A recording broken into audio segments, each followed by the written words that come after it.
Hello! I have to reset the volume.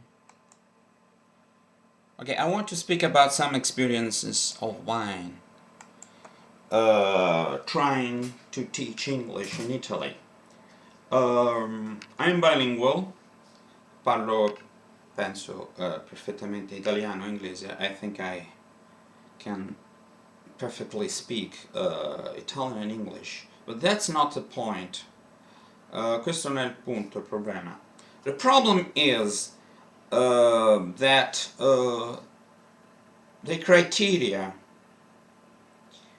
they use to hire people are the criteria that make for bad teachers. Bad teachers doesn't necessarily mean teachers who do not have success or are not liked, but bad teachers means teachers who don't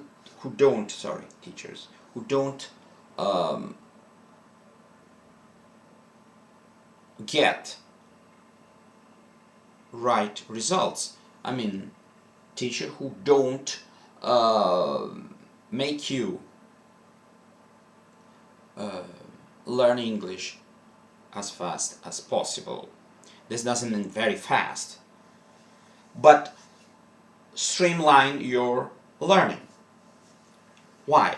If you, for example, I'm 52 and teaching a language or should be a profession because you advertise yourself as a professional school. Well, what kind of teaching profession ends at 40, 45? You see university teachers teaching till they are 70, 75.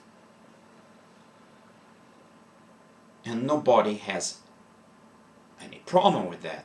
When I got saxophone and clarinet lessons, I got from a teacher who was 70 something, and I had no problem with that. Even when you're 70, maybe the way you breathe and something is slightly different, but it was perfectly good for me. Speaking about energy, said, well, one person has a lot of energy, and I think I have a lot of energy in spite of all this stupid English schools. Well, schools are not stupid. Stupid English school management.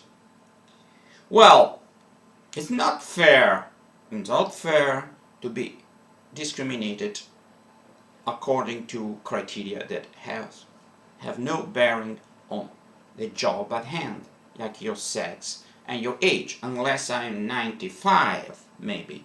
How could I retire and get out of a job if they don't provide a steady amount of work? If they hire you for a while and then they give you working papers, if they give you. The problem is, do not pay for English lessons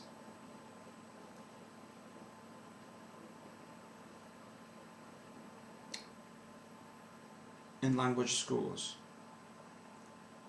because they probably hire just people who are personable, who are young, who are pretty or handsome. All this is secondary to your teaching skills, and they do not take into account that maybe only at the last minute. You must be young, you should be They prefer women. That's for private. That's another kettle of fish. Private teach. I don't like. This in Italian. Una figura femminile. What the hell is a feminine figure? You mean a woman? You don't have the guts to tell me you are discriminating me because I'm not a woman and you want a female figure? Should I be, I don't know, a drag queen to be a female figure in order to teach English? That's why every time they call me, I give up. Tell you the truth. I still advertise for English lessons, but just for the hell of it. You never know. Somebody who has a little bit of mind, who listen to what I say and understands I know what's what. Because I don't promise unattainable results, I should diagnose the situation, make a diagnosis. Mean, understand their present level of knowledge, pronunciation, grammar, vocabulary, fluency, whatever. And then, what do you want? How much time have you got? How many months, weeks? And how much time each day can you devote to your English? I call it exposure, not study, not, you mean, exposure means you listen to the language, to the level of language that can be absorbed by your mind according to your level. Many people do, let's say 95% of people do not understand that. They say, oh, where do you live? How much do you charge? That's it.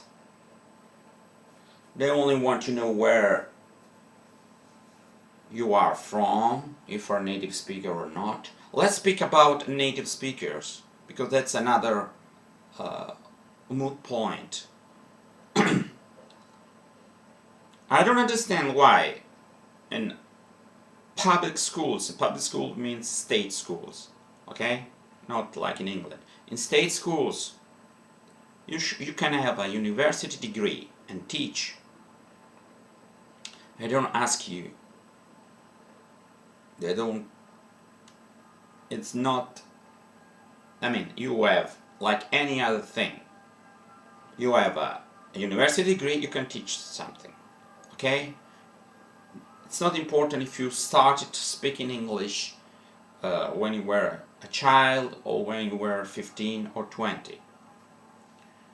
And that's in a way, it's right. You can learn everything in life, why not languages? Another thing, in order to have a level to teach, you should really spend years listening to that language. Not necessarily with the internet, with people in your country. You can skip the, must be in England or in America. Not necessarily so. But you should have an open mind, an inquiring mind, and really, it takes years to become bilingual, and you never end the process.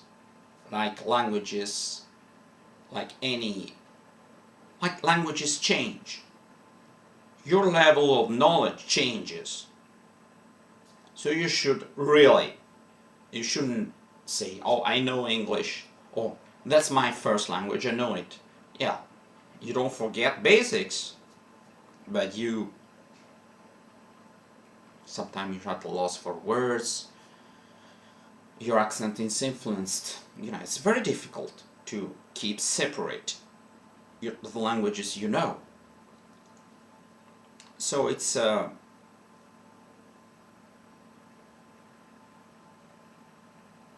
difficult job, very difficult. But let's say it can be achieved. Some people speak 7-8 languages, not perfectly. Why couldn't anyone speak 2 languages perfectly? So why should anyone be discriminated according to their nationality or the fact that he or she didn't speak English as a first language? Because teaching a language, the way I see it, sometimes is not being perfect. I mean, being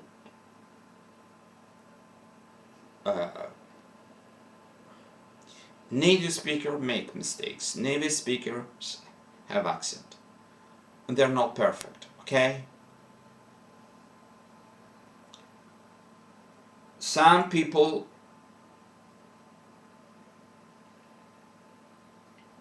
become native speakers. Sounds strange. But they become native speakers. They have more aware of the works and workings of a language.